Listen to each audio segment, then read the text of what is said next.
The Consumer Financial Protection Bureau, created in the wake of the mortgage crisis, moved this week to protect borrowers. New rules were issued designed to prevent the kind of trouble we saw in 2008, when there was a record number of foreclosures. I'm joined now by Jordan Goodman, financial expert and founder of themoneyanswers.com.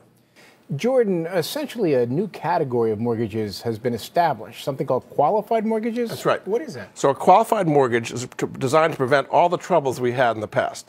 So for example, the maximum debt-to-income ratio is 43%. That's a hard cap now. In the past, banks were lending out, and that's why people get into trouble. They were taking on mortgages they couldn't really afford. So that's one of the things. They have to verify income very carefully now. In the past, there were these so-called no documentation loans. We trust you. Banks aren't going to trust you anymore now, and they have to verify that, in fact, you have the income to pay that loan back. And some products that we've seen contributed to the crisis are now gone. They're going to be gone. That's correct. For example, balloon mortgages, where it was okay for a while, but then it would be a big amount due at the end. Those aren't going to happen anymore. I mentioned these no-doc mortgages are not going to be happening anymore.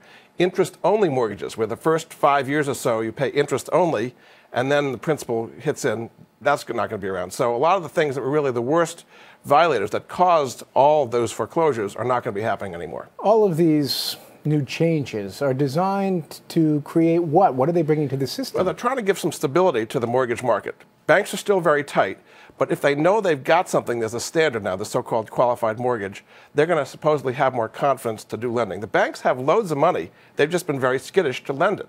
Also, it will bring investors into the market to buy mortgages who have been very skittish in buying these mortgages now as well. So there should be more money going into the mortgage market. In general, the housing market's been doing pretty well lately. This should help it accelerate even more. Jordan Goodman, thank you.